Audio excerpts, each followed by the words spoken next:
Rev up your engines!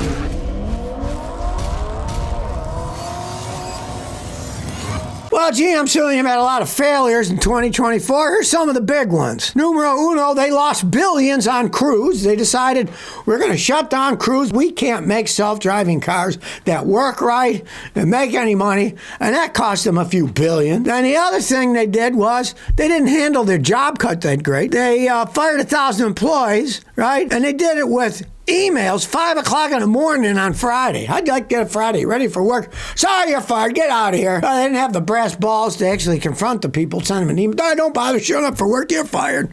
Not the greatest way to handle job cuts. And another failure, they don't have Android Auto or Apple CarPlay in their EV models. Now, EVs are supposed to be all futuristic, connected with everything, la, la, la. Well, they don't even offer that in them. You wonder what's going on in GM. Well, see, part of the problem was GM thought they were going to make their own software and make billions. That's what old Mary Barra said years ago. But it turns out they fired a bunch of their software people because they thought, oh, we don't need those. Oh, wait a second. How can we make money on software if we don't have software engineers? Well, they kind of screwed that up. Perhaps the biggest one was their new models weren't ready for prime time. Their electric vehicles are junk. The 2024 Blazer EV that they finally released had software issues all over the place. Poor phone quality, defective door strikers, bad gateway modules so things would act up, windshield wipers stuck at high speeds.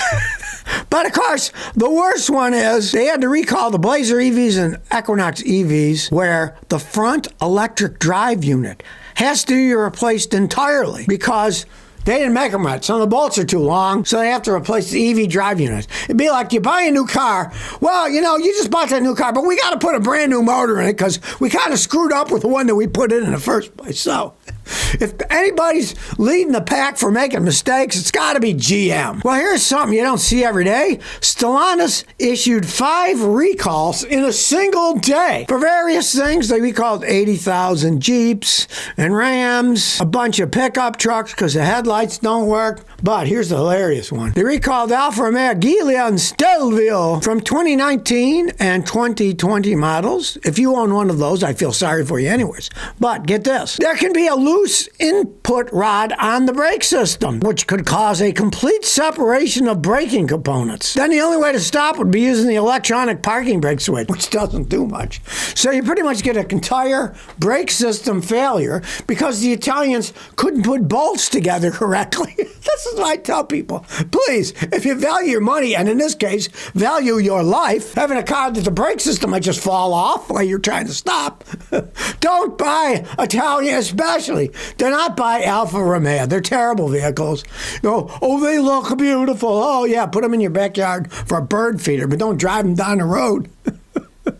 Because you could get a used one real cheap. Their resale value is practically nothing. But take my advice. Don't buy these Stellantis products in the first place, and you won't be in a position where, gee, I stepped on the brake and something went snap and the car didn't stop. Everyone's whining about, oh, Trump's going to put all these tariffs on. Do they realize what the world does? It does a lot worse than that, especially in the car industry. For example, France limits the sales of Japanese-made cars to 3% of their overall car market. Italy limits the sale of Japanese-made cars to 1.5% of the cars sold in Italy. They're whining about a tariff here on cars made in China. Look at these other countries do. They've been doing it for ages, and they're worse than the tariff. You can only sell 1.5% of the cars that we sell in this country here. It doesn't matter how many you make. For instance, Toyota's the largest manufacturer of cars in the world, but they can only sell 1.5% of all the cars sold in Italy by law. So, they ain't going to be whining away about, oh, that's not fair. See what the other countries are doing with their car markets. Yeah, let's see what's happening there. Things going on that nobody ever talks about. That's why I'm here to tell you about it. Tell what these other countries are doing, right? Stellantis wants to buy their crappy Italian-made Jeeps, right? But they're limiting what the Japanese can sell in their own country, so... Now, I wouldn't really care one way or another because the stuff they make in Italy is such crap anyways. Anybody with a brain in their head wouldn't buy one of them any. So...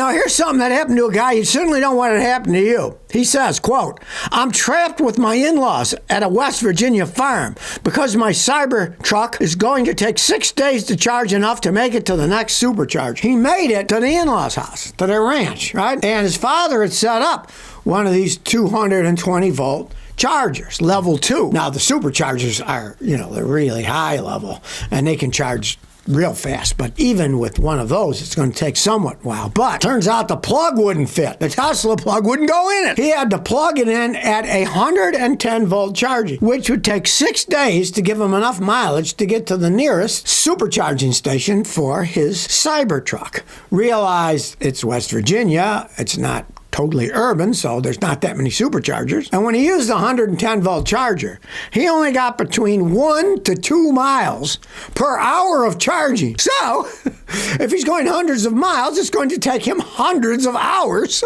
to charge this stupid thing. So, be leery where you go if you have an electric vehicle that big that uses an awful lot of electricity and takes a long time to charge up. And as we've all found out from reading, and if you own an electric car, half the time the chargers don't work. One system won't plug in. The plug's broken. You buy something, it doesn't work. And Tesla's now telling people, we don't want you using these adapters for the cars on our charging systems because it might destroy things, so they'll make it so they won't work. Yeah, they're going to save the world, right? They can't even share their electrical charging ports. Hey, it's not ready for prime time. Anybody with a brain cell in their head is going to realize that. Maybe someday there'll be chargers everywhere. They'll have solid-state batteries. Take the Cybertruck.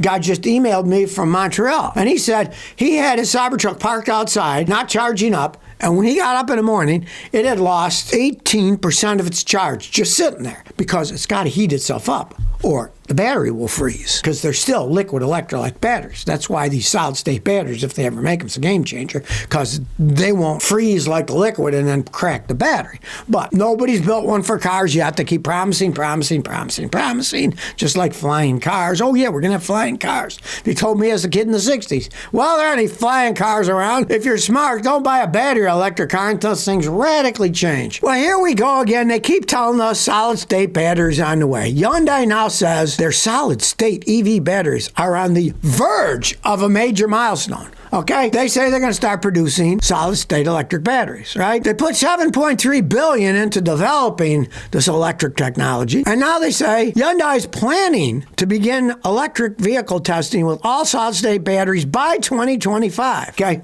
We're talking about testing in 2025. That's their plan. And that's just the plan, right? And what's the rest of their plan? Well, they say by the end of the decade, mass production is scheduled to start. Okay, so what do you got? Another 5 years. They say then we're going to mass produce them. 1, they haven't even made them yet. 2, if they do at the end of 2025, start testing them, maybe the tests will all fail because they've tried to make big solid-state electric batteries for a long time. And they're rife with problems, shorting out, not charging enough, deteriorating too fast, not being able to recharge all that many times before they crap out. So I'm not holding my breath on this one. Both Honda and Toyota said that in a couple years they're going to have solid-state batteries, but as far as I'm concerned, it's the same thing as this Hyundai.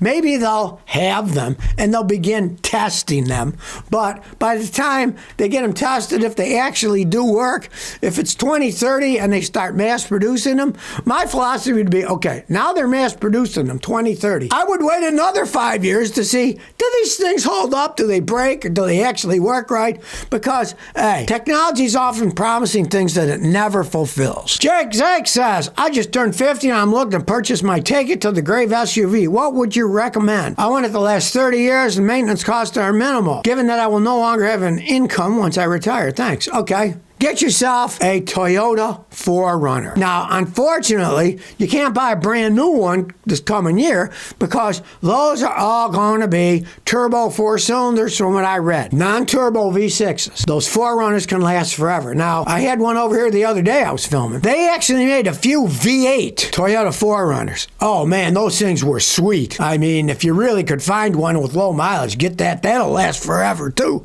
That'll probably last even longer than a V6. But they're really really hard to find. I'd say look for a good 4Runner V6, and they can last 30 years. I got customers with them that are 30 years old. I got customers with them that have 450,000 miles. They still got the original engine and tranny. That would be the perfect car for you.